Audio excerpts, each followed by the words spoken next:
So I am going to get started. As I promised, we have 7 people. That was good. My goal was 10 for today, so we're not too far away. Maybe some other people can get in. But I do want to start by thanking you guys for coming.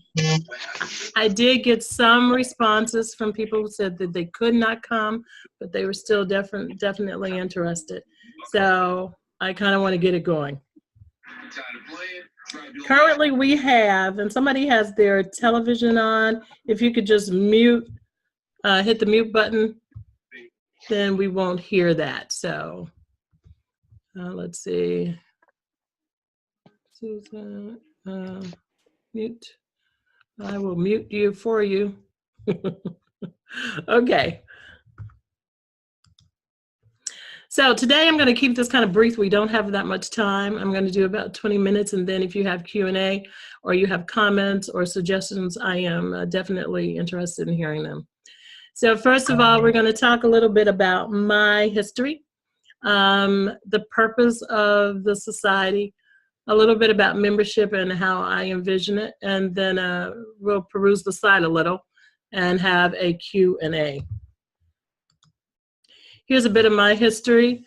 I'm not going to go into detail. If you want more detail, it is on the website, but I have been doing this for a little while. Licensed esthetician for 26 years and an instructor for 21 years. I teach now. I am a Sedesco diplomat. I have been an examiner before. I've owned several businesses. I grew up with entrepreneurs, so I know how to run business. But I have had 2 salons, a skincare line. I've co-owned a Curbs franchise. I had to run my dad's publishing company from the time he passed away, and I was old enough, which was in the 80s. I do a podcast occasionally, part-time, and I do advanced education. I have also done non-for-profit work. I've helped establish non-for-profits. Our family had a non-for-profit where we were responsible for helping musicians and their families, the heirs of musicians, help them get their intellectual property back and also get their funding and their monies back. In addition to that, Scrumdindo was me doing non-for-profit overseas in Japan, and I did that for about 3 months. I have worked with rape victims and child pregnancy. So I love non-for-profit. I still love doing a lot of charity, and this has been on my mind for a long time. I've tried to do something like this years ago. I tried to do the Illinois Aesthetics Association, but it was very, very difficult to pull together estheticians. And at that time, I want to say when I first started, Suzanne, I think you were just starting NCEA, and we were trying to see if we could get together, but back then I was super shy and I thought somebody else needed to run the association, and that was a bad idea. I think when you start something, you need to give it a good head start, and then, you know, if things have to change later, that's one thing, but, you know, when you have a vision, I think you need to pursue it. The way that this came about, and the purpose of it was several instructors and I were just talking about how the laws had changed in Illinois. And this was back in February of 17. And I told them at the time, I said, well, I really can't stomach another association at this time. And I don't really have the heart for it. But why don't we at least put together a Facebook group and see, you know, how many people we can get interested in get some feedback. So we did. I started the Facebook group, and of course people kind of fall off because you really need direction to kind of know where everybody wants to go. But shortly after that, a colleague told me that another young lady had started a society, so I figured it would make more sense for me to support her, only because, you know, we need another society or association, kind of like we need a hole in the head. But there still seem to be some holes. So I put this together for 3 reasons. Recently, she came back to me and she said, you know, Shar, I know you're passionate about the industry. Are you interested in, you know, coming back in and doing some other things, or even taking over my my page? I said, I don't really want to take over anybody else's work, but I will try to see what I can do, because when Shelly Hurd, who's also one of the members, we both went to the state, downtown Chicago, to speak with legal about why they had made so many changes with our laws, the aesthetics laws. And what they said was, number one, we could not find an association that represented estheticians. So, I had to kind of think about that, because if I'm not an esthetician and I'm not really sure what an esthetician does, and I'm looking for a specific group in the state of Illinois, I probably would miss it. If I'm looking across the state, however, or the country, pardon me, you're going to find lots and lots of people. And I think that he just didn't know how to go about doing that. Sorry, ladies, I'm letting people in. He didn't know about how to go about doing that. Then the other thing he said was, well, we just assumed that you guys didn't make a lot of money, so that's why you did not have an association to represent yourself. So outside of my jaw dropping, I was just like, I couldn't even believe that's where we were in the conversation. But it did give me some insight on how we are seen or either not seen in many areas or arenas that we should be seen in. So the purpose of this society is, one, to protect the industry and our skill set. So I'm not speaking about cosmetology as much as I am specifically talking about aesthetics. What it is we do as estheticians, how we want to grow and be molded as we grow. There are some times that we should let things go, but there are other times that we should be very defined. And because there are so many different things happening, I think now is a good time to offer some more definition. The second thing is to promote the industry and to increase consumer awareness, because there are so many technicians who do many things that are similar. We want to start letting the consumer know as well. More specifically, this is what you can expect from an esthetician, not just a facial. And many of you guys know that, there's a lot of people just don't even know what we do. But thirdly, to defend ourselves inside and outside of the industry and to our legislators. So inside our industry, we need to defend ourselves at times to our parents. And who are our parents? The cosmetologists. The cosmetology industry itself is basically the parent in this country specifically as it pertains to what we do. And we fall under them, much like, little estheticians or little cosmetologists. So, but there are many times, even when I'm teaching, they have no idea what we do, how we do it, our procedures, even how we teach it, what our accommodations are. And this is becoming a negative for us within the industry. Outside of the industry, there are people who are doing what it is that we are licensed to do. They are not licensed to do, and we need to start defending ourselves there. I'm sorry, guys. Jacqueline is still trying to figure out how to get in. Give me 1 second. Let me let her in. I hope I can.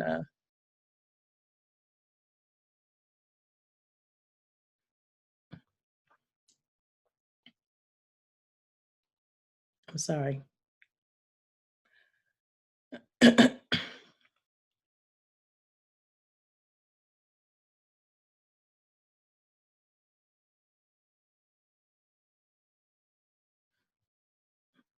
Please forgive me, because she's like, I can't get in.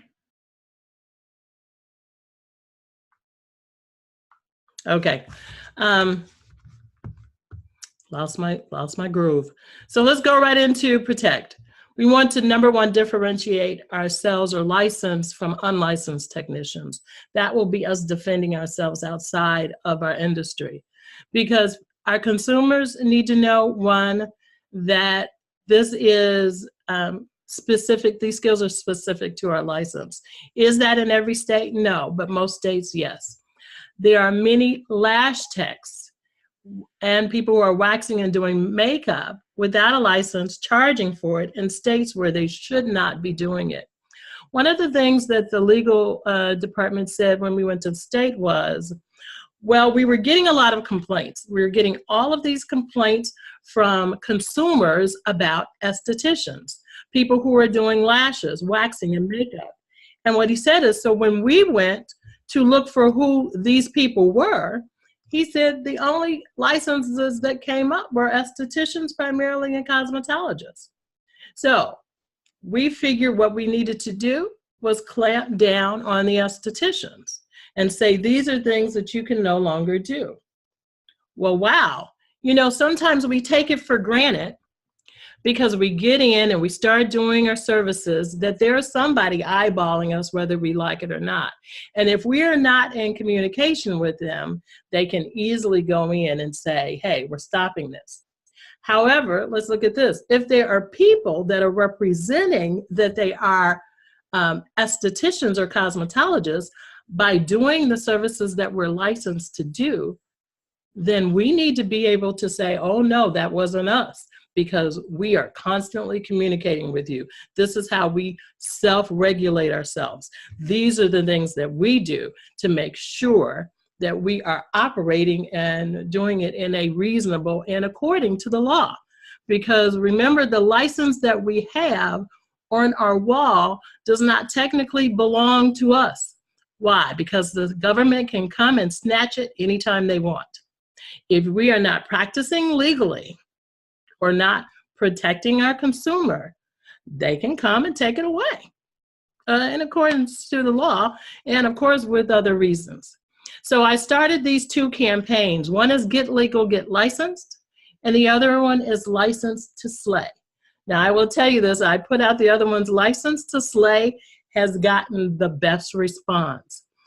What it has been doing is driving people to our website. Now that website was launched on the 12th of November. We have had on average about 12 visits a day, which is pretty good.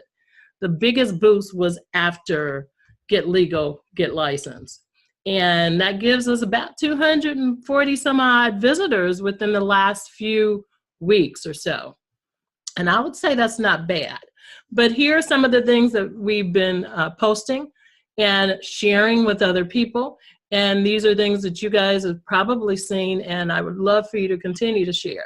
So they've been on Facebook, Instagram, on the website, and we're looking to do more on Twitter. Can't do a lot of pictures, I understand, on Twitter, but definitely we will be increasing our text. Now, the goal is not to necessarily make any group of people feel negative as much as it is to promote ourselves and what it is we do and why we are trying to practice with a different level of integrity. So promoting will be one, what an esthetician is and what an esthetician does. This will occur through fundraisers, press releases, awareness campaigns for our legislators. One will be our visit downstate, and we would like to hit all of the states, so we're looking for leaders in the states. Emails, any type of promo to let them know who we are and that we're coming to see them and we want to take care of them and make them aware, because these are going to be the first steps to seeing things change as we need them to change. We'll talk about that in a bit. Videos, for instance, the YouTube channel will be up for Midwest SD probably within a month. And then education. Some education I would like to be included for states that need CEU. I would like to have that included in our membership. Not all of the hours, but definitely some hours that that members can depend on getting for their CEUs online. We've already submitted some applications for that.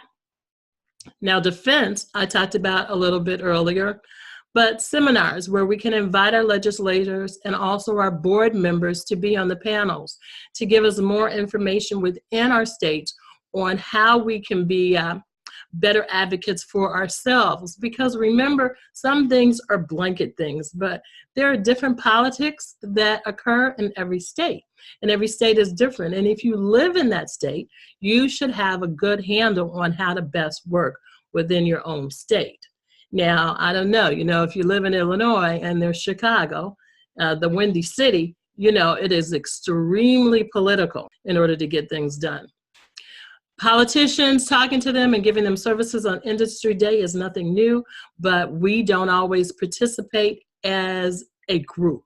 And I would like us to go down there as a group. And I have that in one of our events, and I've already started planning. So hopefully we'll have a nice little core group of people.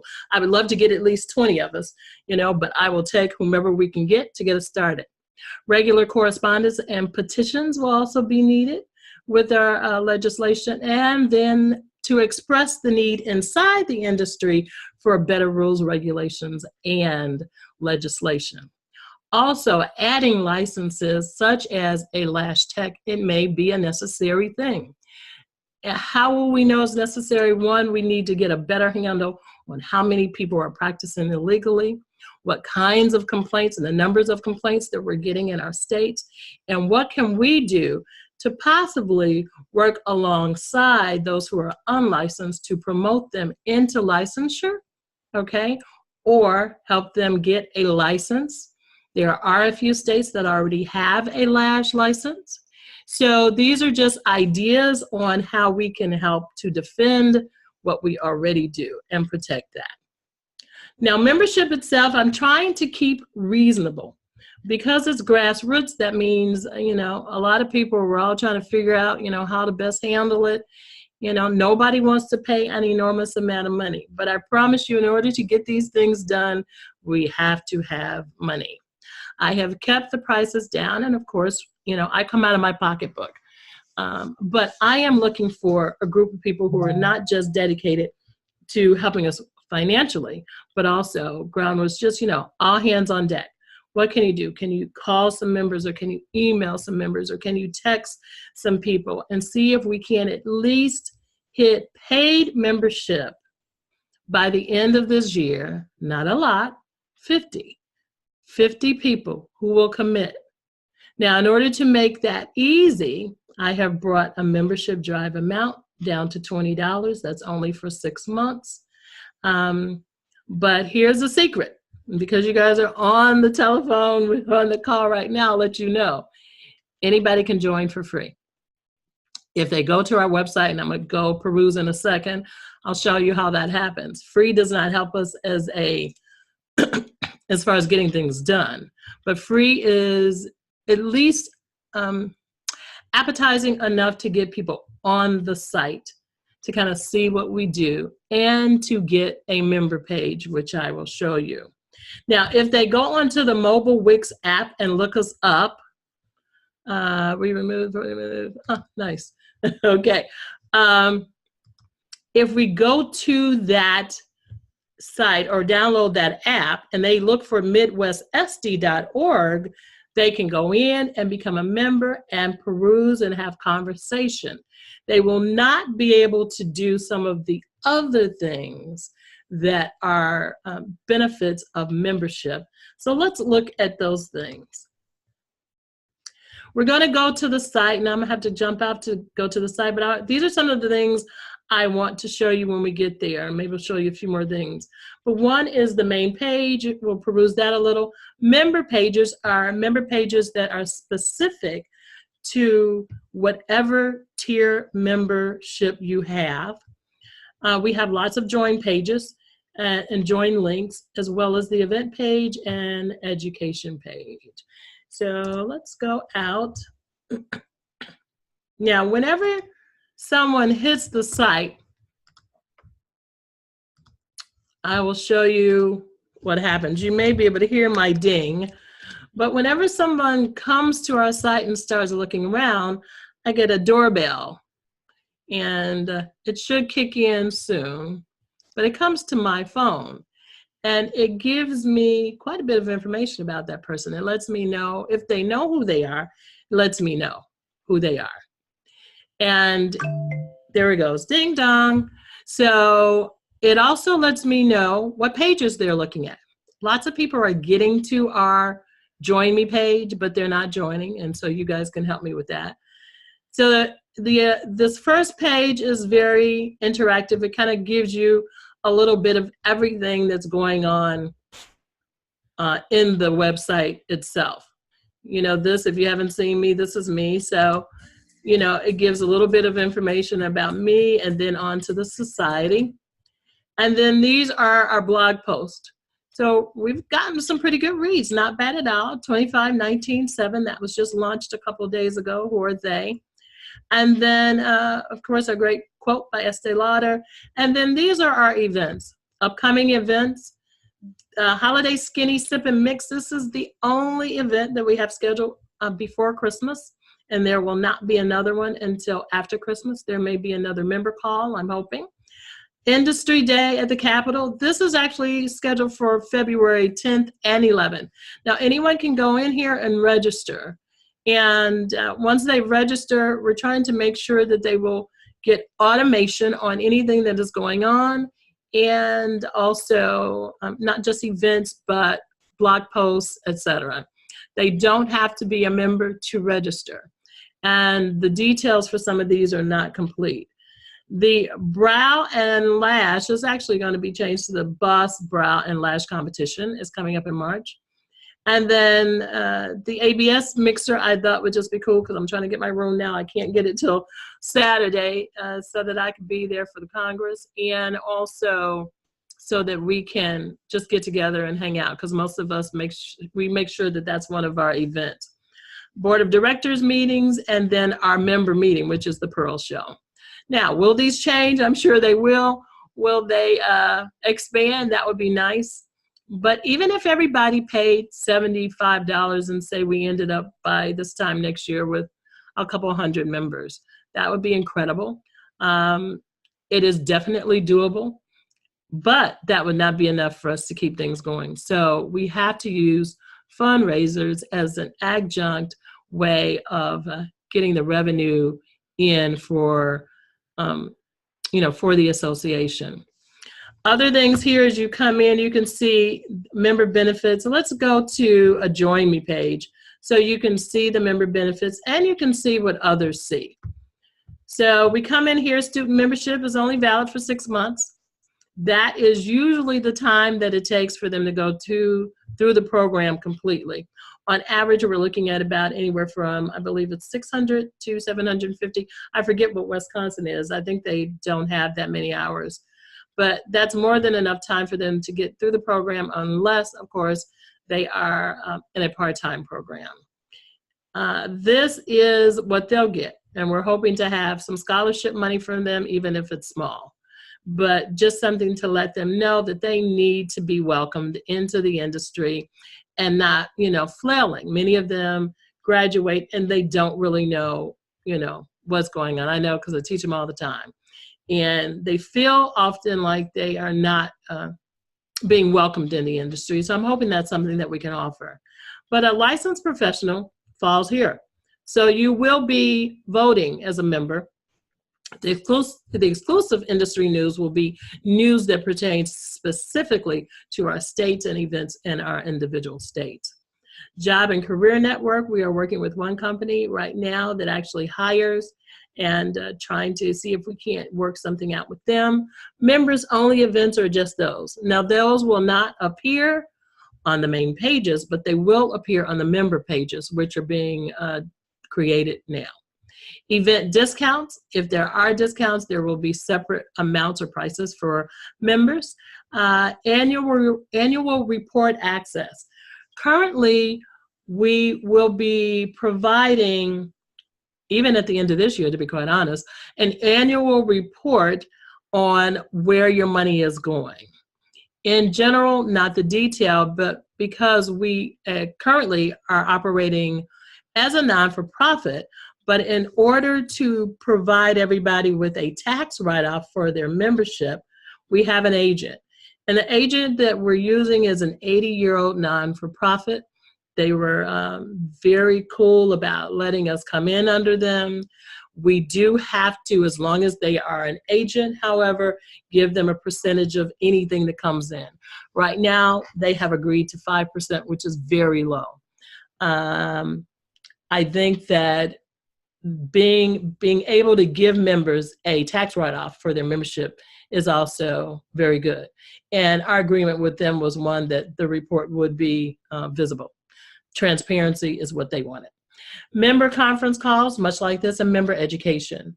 So as you look here, you can see this is your full membership for a year.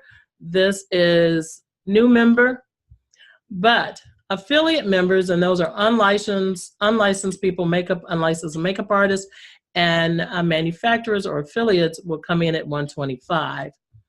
honorary member is going to disappear in about 5 days, as well as the 20 will disappear at the end of the year. So oftentimes what people do is they'll come here and they'll join here.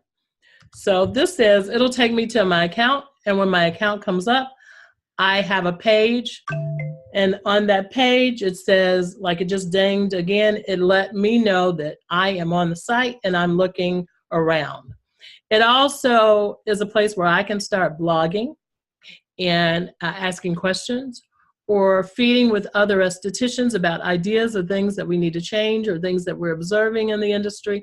So I really want to see this association be interactive, and this will be the primary portal for that.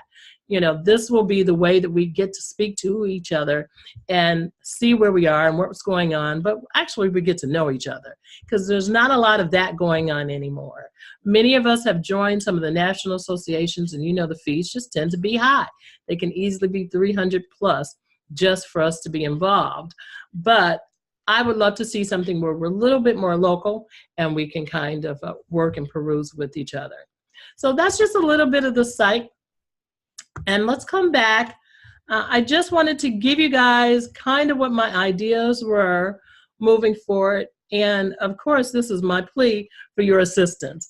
I think that everyone's really excited, which is why I'm even more excited about it. But I think that this is a new age in associations. And the interactiveness of it all is going to be key, because it gives us all an opportunity to say how we feel, to explain what we need, to petition, to do surveys. I mean, I did some surveys in the groups. I didn't get a lot of people, but the responses were very good. You know, sometimes you just need a sample to kind of get an idea of what it is that everybody is doing. But that's pretty much it. I would love you all to be on deck, but I think this is something good. And as far as our annual meeting, I really would love for us to see something where we spend a lot more time taking care of ourselves. There are plenty of meetings and trade shows where we go and we get that information on, or education, but I would love to see something where we spend a lot more time for ourselves. So I have some questions that are coming up from Cynthia. Is the board of directors already established, or is that still being? It is not already established. I have a few people that I've asked, but no, it is not. So we would love to have more people on the board to help us with direction, Cynthia. That sounds like something you're interested in. Is that correct? Cool. Any more questions? Or any comments, or would you like to your input? For you guys who don't know, Suzanne Moorfield is on the phone. You know, she's one of my mentors, whether she wants to be or not. And Linda B., who I'm going to go see in about a month, also she was my sales instructor and mentor. Do you want to say something, or your any input by any chance, Miss Suzanne? I was just going to say, I think it's great that you're getting regional organization of an association going. Through the years, I mean, I've been an esthetician for 40 years, and our company has been managing the NCEA, the National Coalition of Estheticians, for the last 18 years. We've seen some crazy things happening from a legislative standpoint. So my only cautionary tale is, when a regional organization starts to think about legislation, think about any legislation that you're wanting for your state. Think about estheticians who are moving from another part of the country.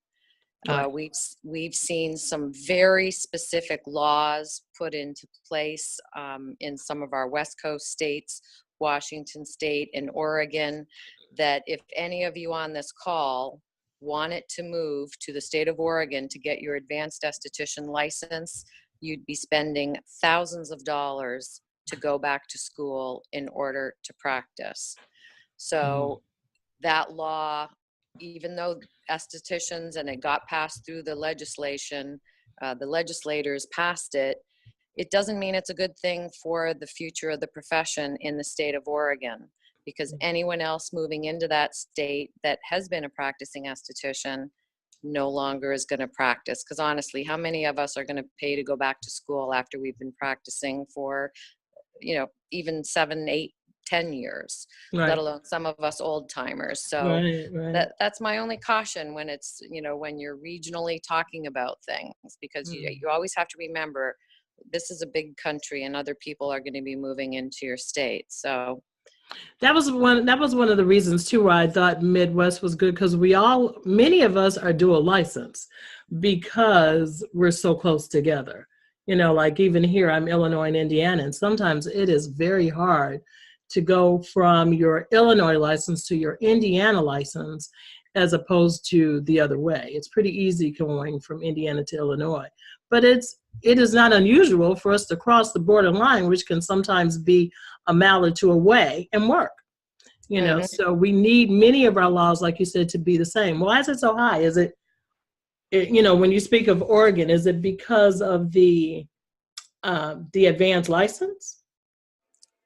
The law that was passed went through the legislature. So in most states, it's not the state regulatory board that proposes the law.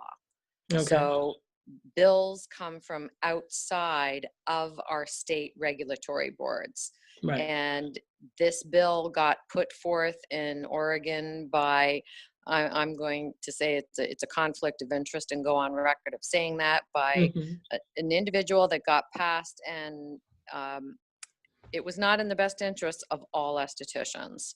And that is just a sad tale, because it is further separating our profession. Right. The purpose of NCEA is we put together a 1,200-hour program that gets all estheticians on the same page. So that, let's say in Illinois, you guys decided that you thought, well, it should be 900 hours. Well, that's fine. If someone is NCEA certified and moves into your state, they will be endorsed for the Illinois license. So that is the big picture of all estheticians being able to move across state lines and still be able to work. It's a minimal competency standard. So I forget what your original question is. Right? It's late at night here on the East Coast. No, you answered it. You answered. That's fine. So in other words, so they had these stipulations, but it did not have, any leniency or clemency for people who were coming into the state who had already proven that they were qualified to do the work. Right. It's called reciprocity endorsement. Reciprocity. Right. Yeah. Right. Endorsement is the new term. So when anyone moves from one state to another, most endorsement laws read that the individual must have equivalent or higher. So again, that's why the NCEA certified credential was based on a 1,200-hour job task, because that is equivalent to the hours required for a master esthetician license. Got you. Understood. Okay, cool. Well, thanks for your input. Are there any other comments or questions?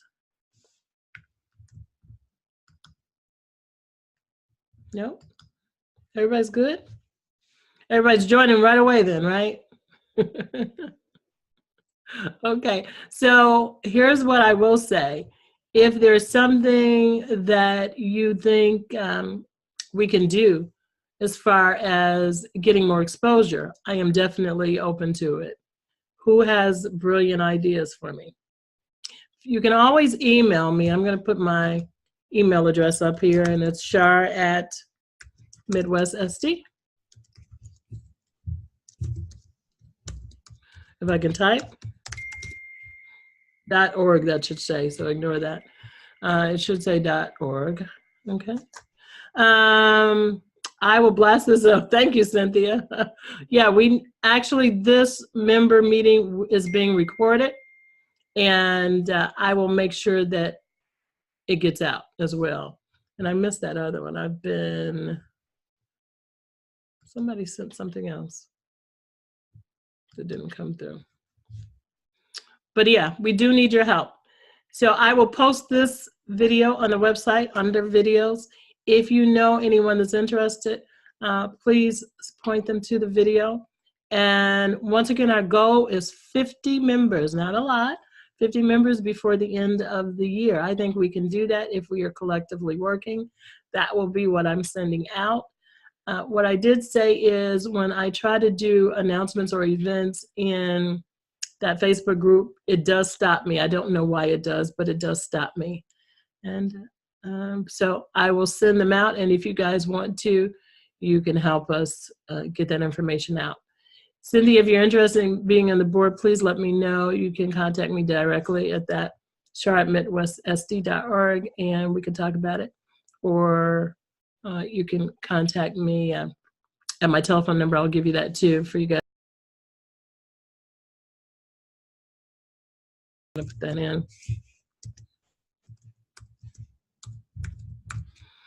And that's it.